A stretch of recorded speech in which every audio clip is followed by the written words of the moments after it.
Olá, eu sou Raíza Rídia. E eu sou Priscila Ipirajá.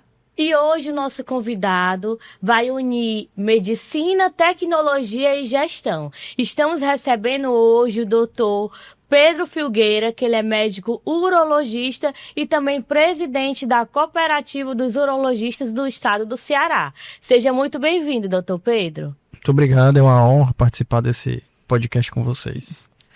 Doutor, conta um pouquinho pra gente como foi que iniciou a sua trajetória, né, a sua escolha por prosseguir na urologia. Pronto, a urologia, né, eu escolhi durante a minha residência, né, depois da cirurgia geral, que a gente faz residência, né, que é a especialização, uma das especializações que eu fiz.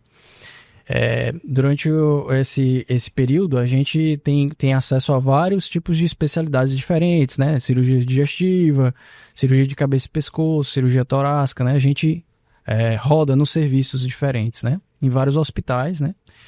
E a urologia foi a que mais me chamou a atenção, né? E que eu vi que eu mais me identificava. E aí eu prossegui, né, para fazer realmente as provas, né, que a gente faz também para a próxima residência. A próxima foi a urologia, realmente. E a urologia a gente tem possibilidade de fazer acompanhamento, tratamento, exame de homens, mulheres, crianças, né, assim, você tem uma ampla gama de pacientes, né, que você pode atender, ampla gama também de exames e procedimentos também que você pode fazer, né, e procedimentos também abertos, né, laparoscópicos, minimamente invasivos, robóticos, endoscópicos, né, pelo cirurgias que a gente faz através do canal da urina mesmo, né, também. Ou seja, tem assim uma variedade imensa de possibilidades, né, terapêuticas e de acompanhamento, né, de atendimento. E aí foi isso que me chamou mais atenção na urologia e me fez ficar nessa especialidade, né, assim, me dedicar.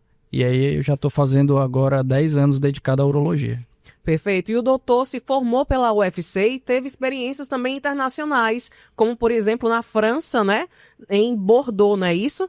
Como que essa vivência em outro país impactou, aliás, a sua vivência na medicina? O que é que mudou, né? O que é que te fez, o que é que despertou um olhar diferente, por exemplo? Pronto, essa minha formação fora, né, em Bordeaux, na França, foi na Clinique Saint-Augustin. E aí foi durante a minha formação já como urologista, né? E lá a gente fez uma formação nessa área de urologia minimamente invasiva e robótica, né? E aí realmente aqui no país, aqui no Brasil, na época que eu fiz a minha formação lá, estava muito no começo, né? No início dessa questão das cirurgias robóticas, né? E aí justamente eu fui para lá para aprender mais, né? Sobre esses tipos de cirurgia, né, que são assistidas pelo robô, né, assim, o robô ele não faz a cirurgia sozinho, quem controla o robô é o cirurgião, é a gente, é o urologista, né, e nesse hospital específico em particular, né, na época, só nesse hospital ele tinha duas plataformas robóticas, né, tinha 3 salas, das 3 salas, 2 tinham um robô, né? E aí eu vi que, assim, era uma realidade muito distante aqui da gente, né? Assim, do Ceará, principalmente. Na época que eu fui, só tinha uma plataforma robótica aqui no Ceará, em Fortaleza, né? Especificamente. E, assim, me abriu muito a mente, né? A visão, né? Eu vi outras cirurgias bem mais complexas, né? Que também não eram realizadas aqui ainda, né? Através da plataforma robótica, né? E assim, foi um aprendizado enorme, fiz novos contatos, novos amigos, né, que até hoje eu continuo falando com eles, né, aqui em Fortaleza e em congressos, né, que eu vou também aqui e fora. Doutor, você tem seu próprio consultório hoje, né? Como é que você faz para gerir? Quais são as principais dificuldades que você enfrenta, né? Porque o médico, ele aprende coisas na área da saúde, mas quem inicia no empreendedorismo também requer essas dificuldades. No consultório, né, a gestão está mais voltada para pessoas, né, que a gente tem que ficar, né, em contato sempre tanto com os pacientes, mas também com as secretárias, né, marcação de consultas, a marcação de exames e de cirurgias, né, e também a questão financeira, né, aí tem que estar tudo na ponta do lápis, né, assim, questão da gestão, realmente eu fiz um MBA, né, também, que foi uma outra pós-graduação que eu fiz um MBA em gestão de serviços de saúde, né, aqui mesmo pela Unifor, foi uma pós-graduação excelente.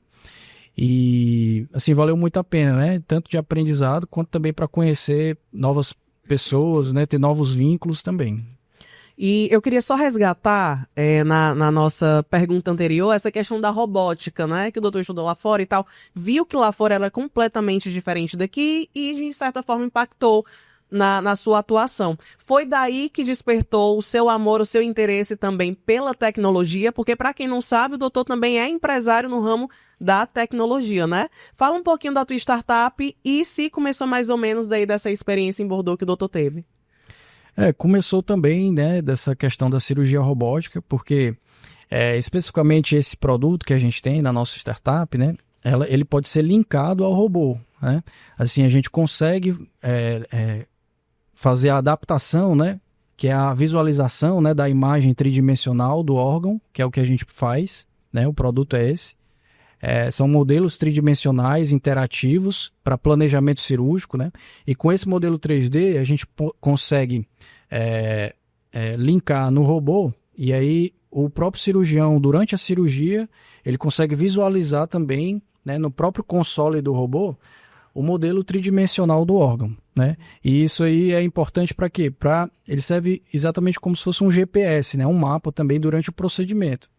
Vai aumentar tanto a questão da segurança, né? Tá certo?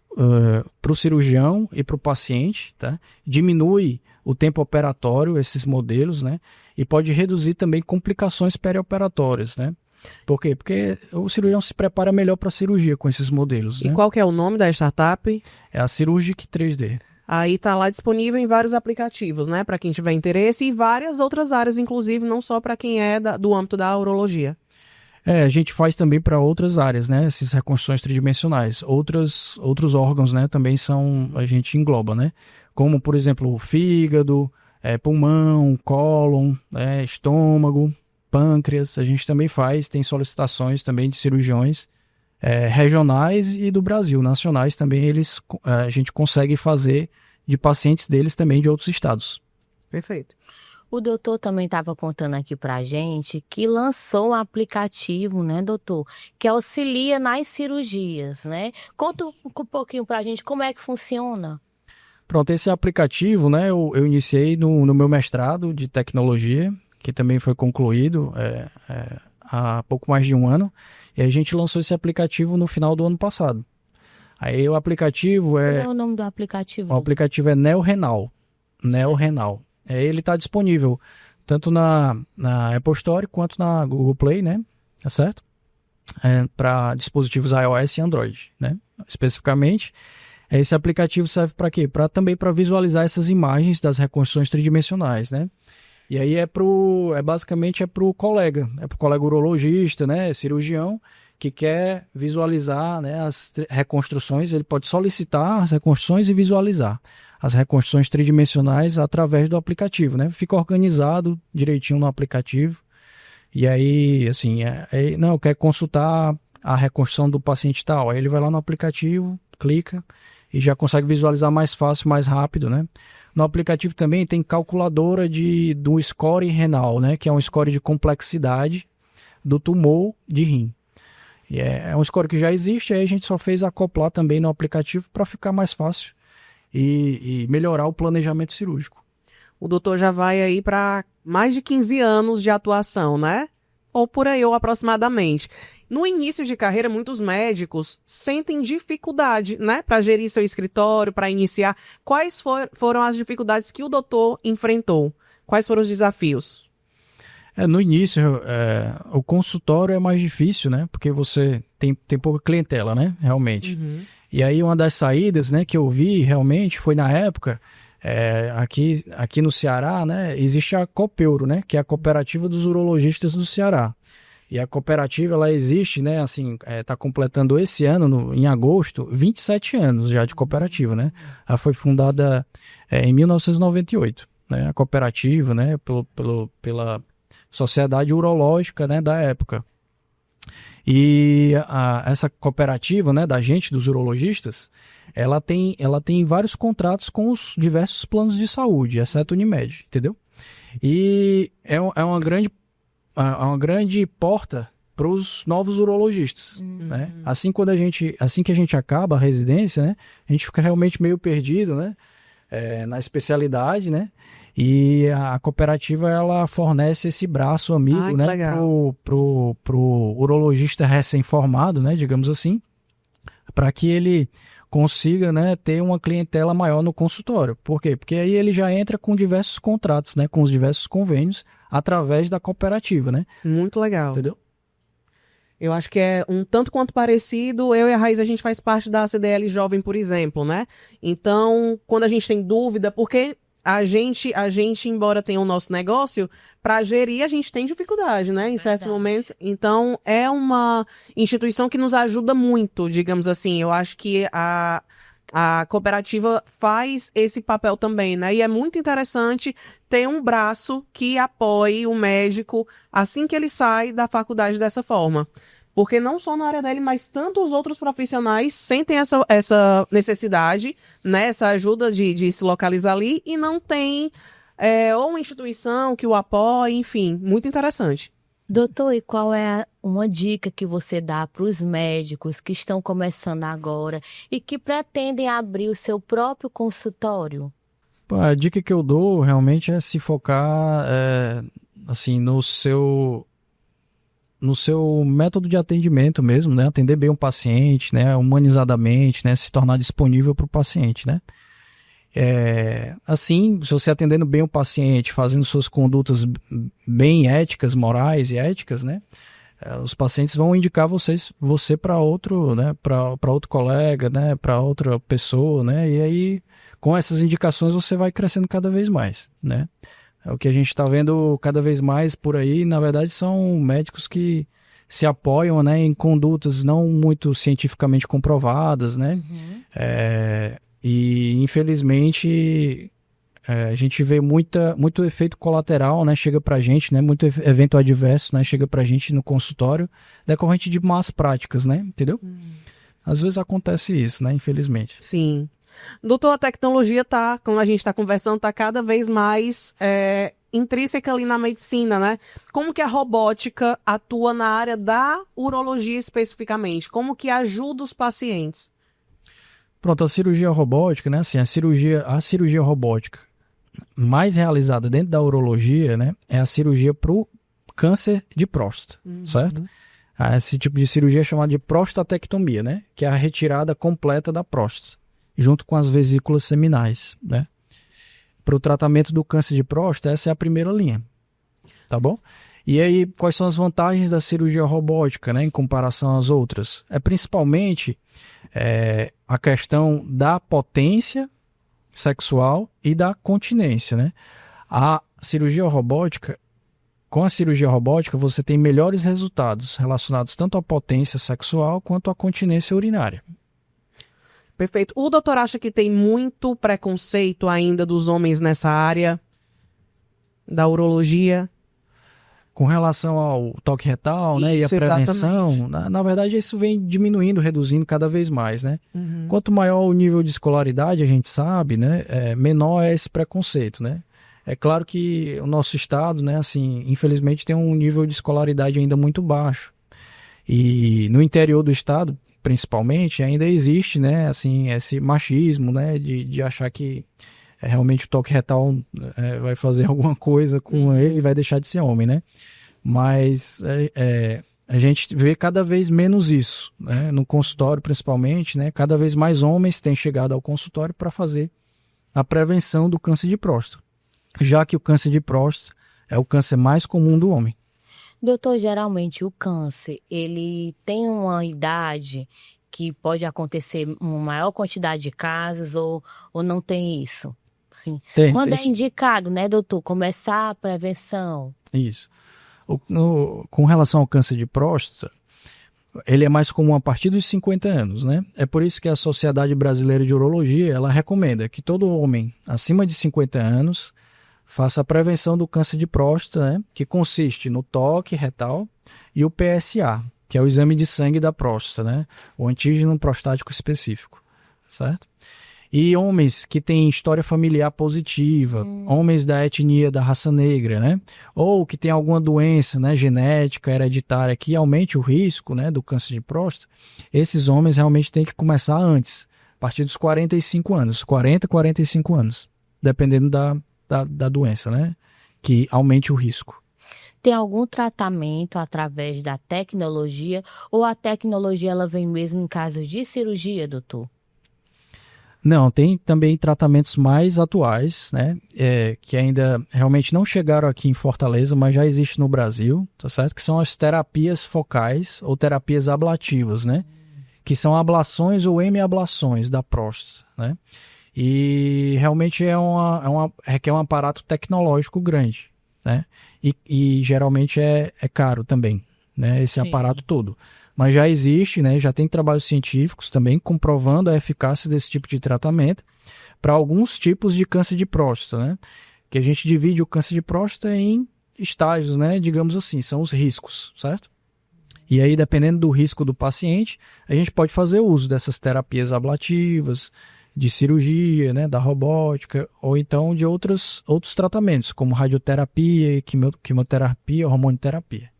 Perfeito. O doutor estava falando de médicos, né, de casos de pacientes que infelizmente vieram de médicos que de repente não atuaram com preciosismo da forma como deveriam. Na sua visão, né, qual a necessidade, obviamente, dos médicos se prepararem, onde que eles podem de repente aperfeiçoarem ali as técnicas deles?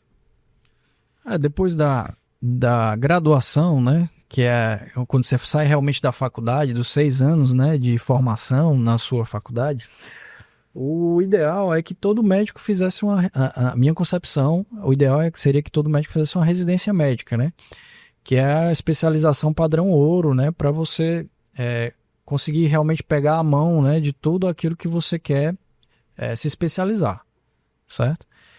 Só um adendo, que eu realmente não entendo, né? Medicina não é minha área. Mas nem todo médico faz essa residência, não é algo obrigatório, eu pensei que fosse. Não é algo obrigatório, né? Para fazer a residência. É como se fosse uma pós-graduação, né? A residência é uma pós-graduação, certo?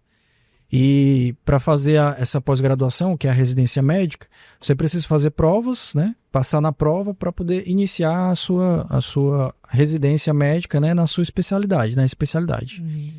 E aí, dependendo da residência médica, existe residências de acesso direto, que você faz 3, 4 anos seguidos de uma especialidade só.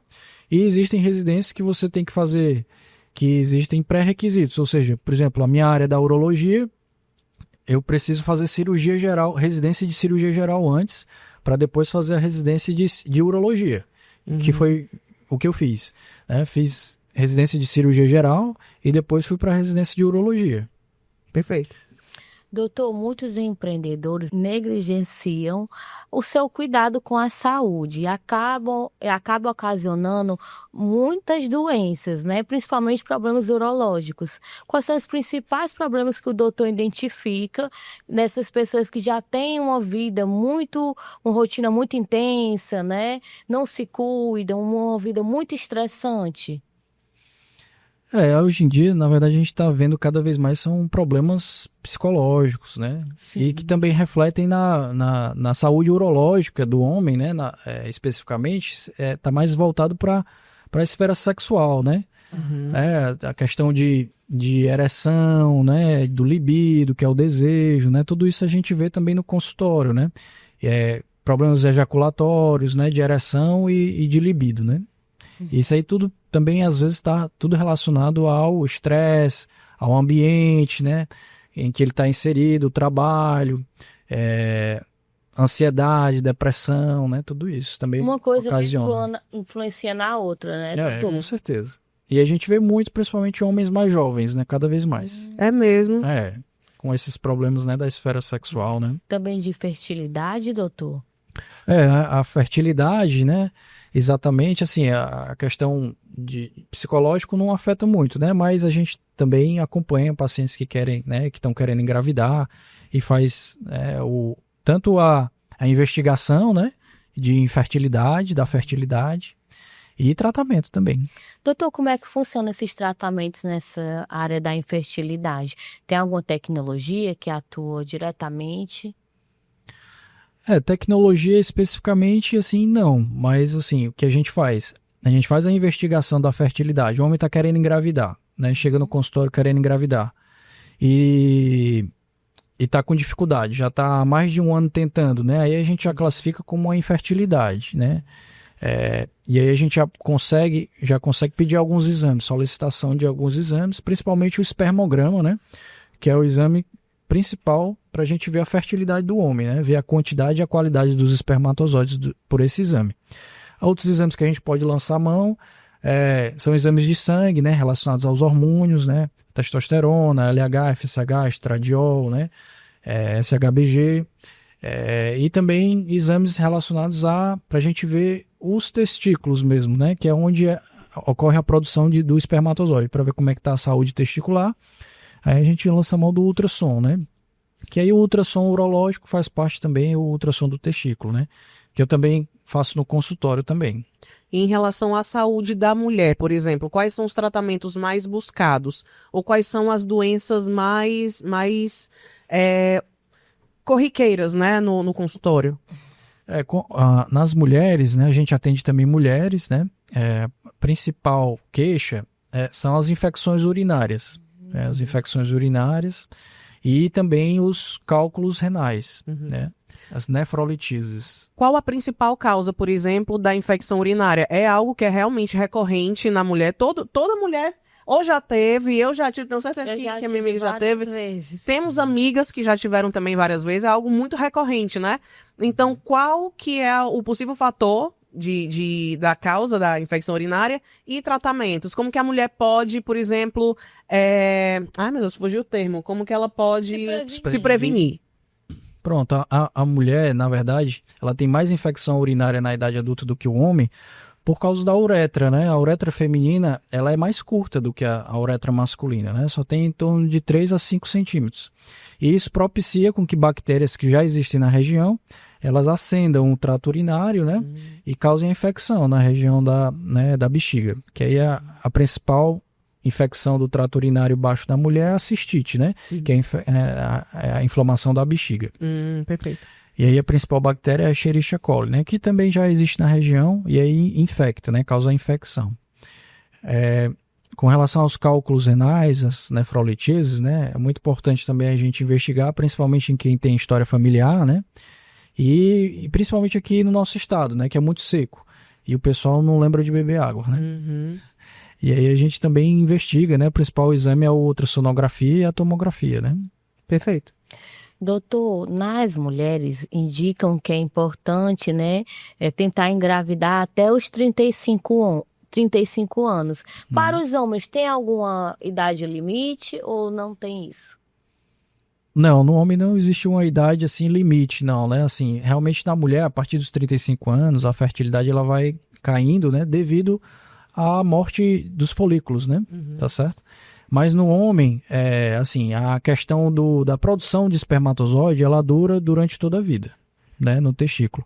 Claro que à medida que o homem vai envelhecendo, a quantidade, a qualidade desses espermatozoides, eles vão diminuindo, vão reduzindo, né? Em relação, vamos voltar só àquele assunto do tabu ainda do homem, né? Dessa questão cultural, que é desse medo de enfrentar, entre aspas, o urologista. Qual a forma que o doutor acha, qual o desafio é levar, como que é essa questão de levar esse homem para o seu consultório? Como que o doutor conscientiza, de repente? Há algum trabalho feito nas redes sociais ou... Sim, sim. Assim, anualmente, né, assim, tem os trabalhos das sociedades, das cooperativas, né, com relação à prevenção do câncer de próstata, né, e isso aí se concentra principalmente no mês de novembro, né, que é o Novembro Azul, né? Exatamente. E aí, assim, os homens, eles são mais incentivados aí, né, durante esses meses, né, final do ano, novembro, mas também são incentivados por suas mulheres, principalmente, né?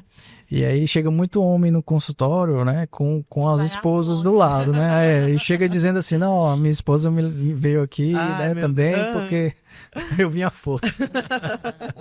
E o homem é a partir dos 40, não é isso? A partir dos 50, né? De maneira geral, tá certo?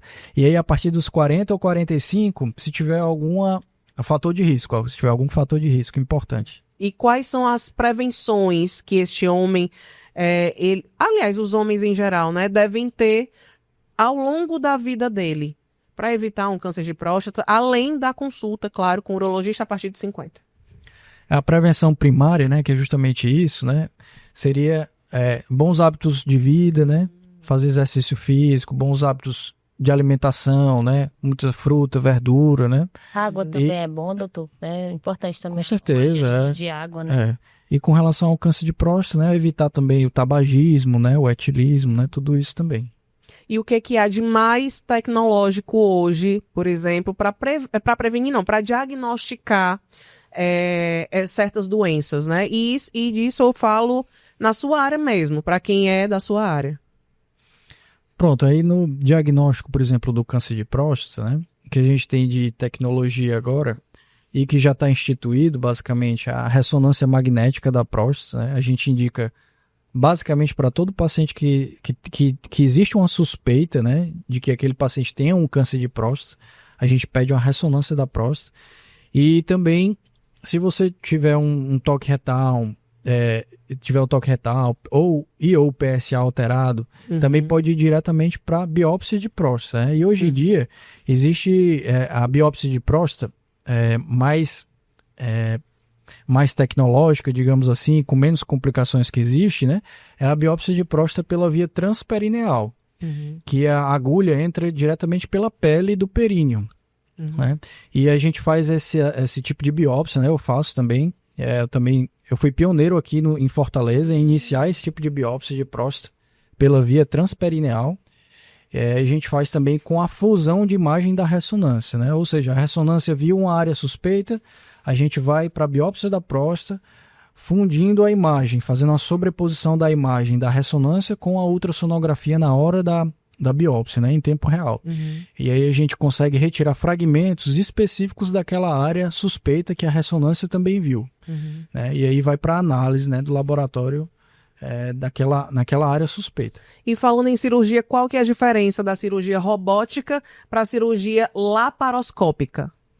Pronto, existe vamos colocar como se for, as duas cirurgias, elas são pela via laparoscópica, ou seja, elas são realizadas através de pequenas incisões no abdômen, né? Elas são mais invasivas? Qual é a diferença, né, básica? É que a robótica, a laparoscopia é assistida por robô, né? Assim, aí existe a plataforma robótica, né, que é acoplada nesses trocartes que são introduzidos por pequenas incisões, né, no abdômen, e o cirurgião controla o robô, né, através do console e joysticks. Entendeu? O doutor acha que, por exemplo, do ponto de vista do paciente, há ainda um receio na cirurgia robótica, pelo fato de não ser o médico ali totalmente presencialmente, assim, à vista do paciente, para ele se sentir mais seguro. Será que existe isso?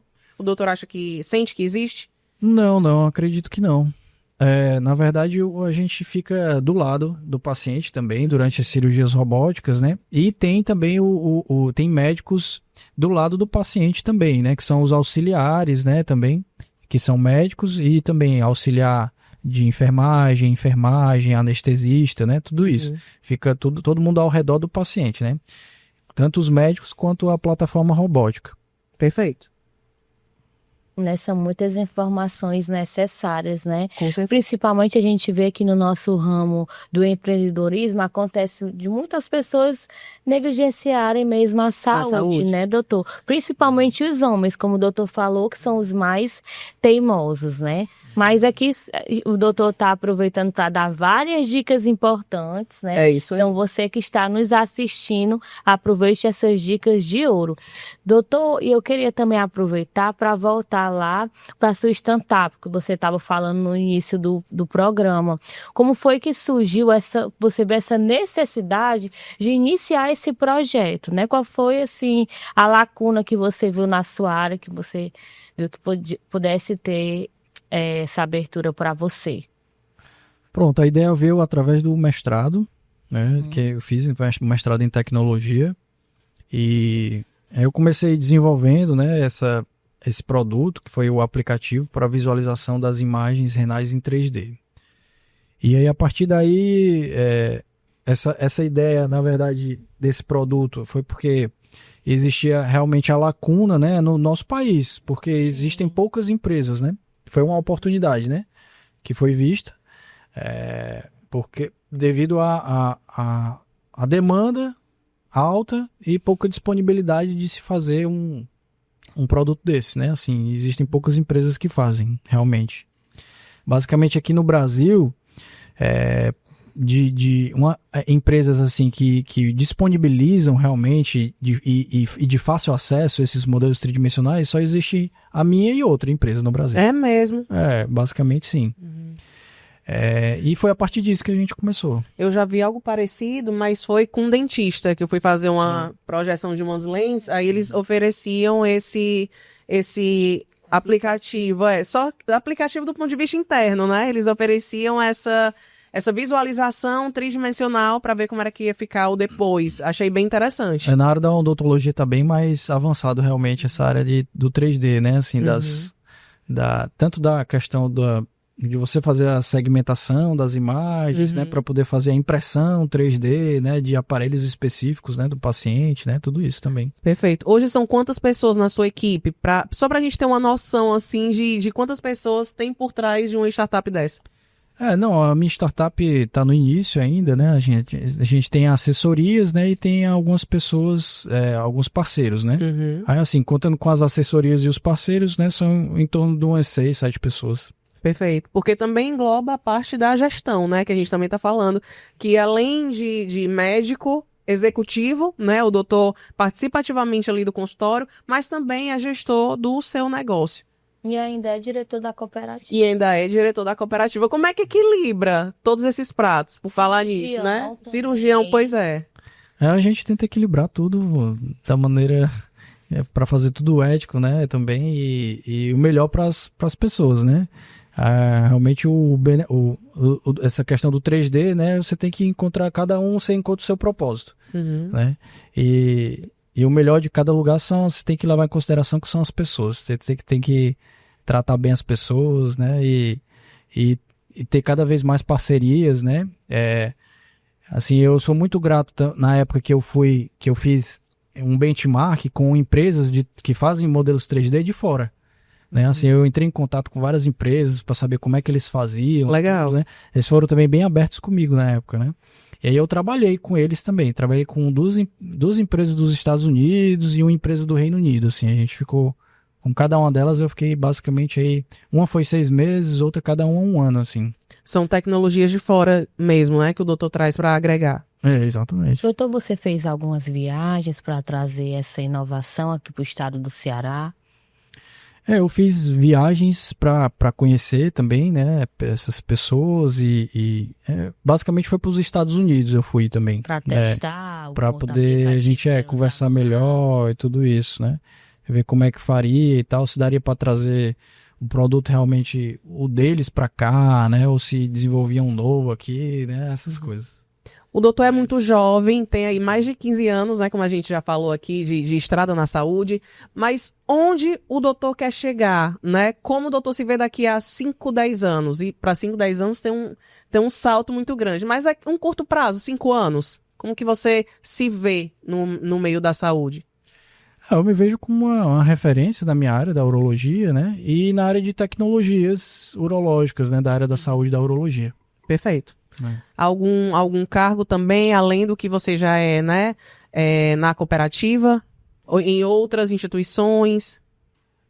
Com relação à cooperativa, gestão, empreendedorismo, assim, eu pretendo continuar, né, com isso e realmente, assim, vai ser o que Deus quiser com relação aí a os próximos passos aí da empresa, né, da startup. No final do ano passado também, assim, a minha startup, né, a gente se inscreveu para um edital de subvenção do governo, né, são esses editais que colocam, né, dinheiro patrocinando mesmo, né, essas empresas, né, essas startups com inovações, né. Legal. E aí a gente está esperando aí os resultados, né, desses editais aí também, para poder crescer cada vez mais também, né, nessa área aí e alcançar cada vez mais médicos e pacientes, né, Perfeito. para beneficiar. Doutor, nesse segmento da tecnologia, para quem pretende abrir algum aplicativo, né? Ou então começar nessa área, teria alguma dica em específica que você pudesse dar para qualquer empreendedor que deseja empreender nessa área da tecnologia? Você que já vem se destacando aqui no estado do Ceará, né? Trazendo esse aplicativo que é inédito, Sim. que vem fazendo um diferencial já na vida das pessoas. A dica que eu dou é que você vá atrás, principalmente as inovações, elas geralmente vêm de fora, né? Elas começam fora primeiro, assim, essas novas tecnologias, né? Ficar sempre antenado, né? No que é que estão falando, né? Fora do Brasil. E aí, em ver como é que está o mercado aqui com relação ao que você está olhando. E aí, qualquer coisa, tenta trazer aqui para o Brasil também, né? Ou seja, estudar, né? Ver o que está sendo feito, trazer para cá. Até porque... Na minha área da saúde, né? A gente tem muita visão disso aí nos congressos que a gente vai fora, né? E aí tem as áreas tanto das palestras, que aí os palestrantes falam, né? Algumas tecnologias, inovações, quanto também os stands, né? Das empresas, né? A gente também fica de olho nos stands, ver o que é que tem de tecnologia, o que é que tem de mais novo, né? Perfeito. E o que já tenho ideia do que é que está por vir, né? Assim, para cá, para o Brasil, né? Sim, com certeza. Nos próximos meses ou anos. Doutor, os seus pacientes, eles estão adeptos a essas tecnologias? Como é que eles se sentem quando chegam no consultório e vê esse seu diferencial na consulta? Geralmente é um diferencial, realmente, né? Na consulta a gente fala sobre todas essas novas tecnologias, as cirurgias minimamente invasivas, né? Acho que hoje em dia o urologista que não está indo atrás, né, de se especializar, de saber mais sobre tudo isso, da robótica, né, das terapias ablativas, né? Acho que realmente está ficando para trás, vai ficar para trás, né? Os pacientes, eles procuram cada vez mais tratamentos menos invasivos, né? Porque com os mesmos ou melhores resultados, né? Para poder voltar para suas atividades habituais, né? Mais precocemente. Até porque deve ser, obviamente, mais seguro para o paciente, não é isso? Com certeza. E também o retorno às atividades, né, doutor? Que a pessoa consegue ter um tempo de repouso menor, é isso? Exatamente. Retorno precoce às atividades, né? Menos dor no pós-operatório, as decisões são menores, né? Consequentemente, menos infecção também, né? Menos sangramento, menos tempo de internamento, tudo isso, né? É vantagem. Em termos de Ceará, de estado e de Brasil, né, consequentemente também, o doutor acha que com esse aplicativo talvez ou outras alternativas, como nós estamos em relação a outros estados? O Ceará está um pouco mais na frente, o Ceará tem muito que melhorar ainda, o que é que o doutor acha em relação à tecnologia e inovação? Realmente, tecnologia e inovação aqui no Brasil, na área da saúde, né, tá mais concentrado no Sudeste e no Sul do país, né? Aqui o Nordeste realmente... a gente vê menos, né, essa cultura de tecnologia e inovação, né, principalmente na área da saúde. Mas está crescendo, né? Sim. Por exemplo, nesse edital de subvenção aí, que foi mais para a área de tecnologia que eu me inscrevi, foram mais de 40 empresas, né, inscritas. Né, assim, até me surpreendeu, assim. Estaduais? Só do Ceará, né? Ah, legal. Assim, eu sou totalmente... Só com novas ideias, né? Eu sou totalmente leiga, né? Como eu falei, totalmente de fora. Minha visão é que há uma crescente movimentação nesse sentido de tecnologia, principalmente na saúde também. Tecnologia e informação. Por isso que por isso que às vezes eu acho que o Estado está avançando na frente de vários outros. Em relação a incentivos do governo, né? O doutor, então, participou já desse edital, acha que ainda precisa ter mais incentivos ou está se caminhando para um futuro ok, assim, de incentivo? Não, acho que tá ok, assim, né? Eu também não tenho muita... no momento eu não tenho muita ambição nesses editais agora não, né? Tanto já estou em várias coisas, né? Mas seria uma coisa a mais aí pra gente crescer a empresa, né? Mas tá dando certo, né? A empresa, assim, o pessoal abraçou, né? E tá solicitando aí essas reconstruções, esses modelos 3D, é sinal que... E a gente tá tendo bons feedbacks, né? Tanto Já tá dos cirurgiões, dos urologistas. Já está com o tempo no ar? A startup mesmo, que é a empresa, né? Foi fundada em 2023. É bem recente. 2023. Então. Doutor, como é que funciona nessa questão do aplicativo? O doutor consegue dar algum direcionamento para os outros médicos que estão aderindo a esse aplicativo? Por exemplo, na hora de uma cirurgia, o doutor consegue auxiliar de alguma forma ou a pessoa fica totalmente independente e o próprio aplicativo vai orientando o médico? Não, aí o médico, ele, com o aplicativo e a reconstrução, né, ele pode trabalhar só, pode, né, planejar a sua própria cirurgia. Ele tem, inclusive, um histórico. Nosso objetivo é realmente só mais ajudar, né, o planejamento cirúrgico dele. Planejamento cirúrgico dele. Entende melhor a anatomia daquele paciente específica, né, que faz a reconstrução especificamente da anatomia do paciente através da tomografia e da ressonância do paciente. Ou da ressonância. O médico tem, inclusive, um perfil, um histórico que fica lá das cirurgias dele, não é assim que funciona? No aplicativo ele tem a opção, né, de cadastrar cada paciente dele, né? Entendeu? Muito interessante. E aí eu também utilizo, né, obviamente. Sim, com certeza. Doutor, e como é que está a questão da medicina hoje em dia, na questão de se adaptar a essas tecnologias? Os médicos estão cada vez mais aderindo, por exemplo, à rede social, né, a esse tipo de aplicativo, porque a gente sabe que, principalmente na medicina, tem aqueles médicos mais tradicionais, que ainda são de escrever à mão e tudo. Como é que está sendo essa evolução? Você tem acompanhado isso aqui no estado? Assim, é geracional, né? De geração, realmente existem, né? Os médicos que são menos adeptos, né, a tecnologias, né? E os médicos mais novos, digamos assim, eles já são mais adeptos, né? Ou seja, querem entrar logo nessas novas tecnologias. Às vezes... o que realmente às vezes é ruim entra nessa esfera às vezes de ser antiético, né? Ou então que tem menos evidência científica, algumas tecnologias, né? Algumas coisas mais novas, né? Aí, assim, a grande maioria dos médicos, eles tendem a abraçar aquela nova tecnologia quando está bem estabelecida cientificamente, né? Eu gosto de comparar com o que eu entendo, né? Por exemplo, nas redes sociais... quem não é adepto à rede social hoje, infelizmente, tá para trás, né? Felizmente ou infelizmente, porque, enfim, é um âmbito imenso aí a ser galgado. O médico também, ele fica para trás, tem esse sentimento de estar obsoleto, de repente? Eu acho que o médico que não tá nas redes sociais, realmente ele vai ficando para trás, né? Vai ficando mais obsoleto. Mas em relação à tecnologia, aderir à tecnologia para o dia a dia dele, para o consultório dele? Também vai ficando para trás, né? Também vai ficando para trás. É o caso aí dessas cirurgias minimamente invasivas, né? Robóticas, né? Às vezes o paciente já chega perguntando, né? Se faz, né? Esse tipo de cirurgia. O paciente já chega bem informado, é isso? Hoje em dia o paciente está bem mais informado, né? Principalmente também agora com chat GPT e tudo isso, né? Não é só mais Sim, né? É verdade, doutor.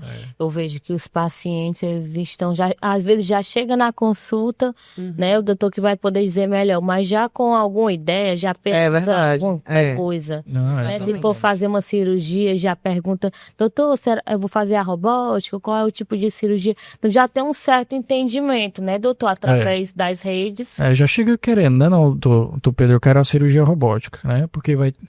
Com esse termo e tudo. E já diz mesmo. O porquê. Não, porque eu vou ter melhor resultado de continência, né? Vou preservar minha potência, né? Interessante. Essas coisas. Doutor, e a cirurgia robótica, ela é para todo mundo?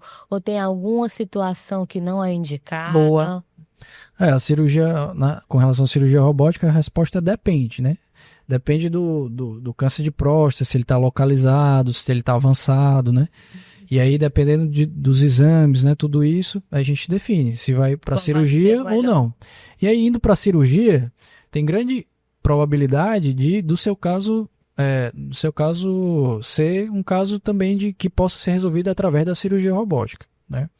Assim, é sempre bom perguntar para o seu médico, seja qual for a cirurgia, se não existe uma possibilidade de ser uma cirurgia minimamente invasiva, né?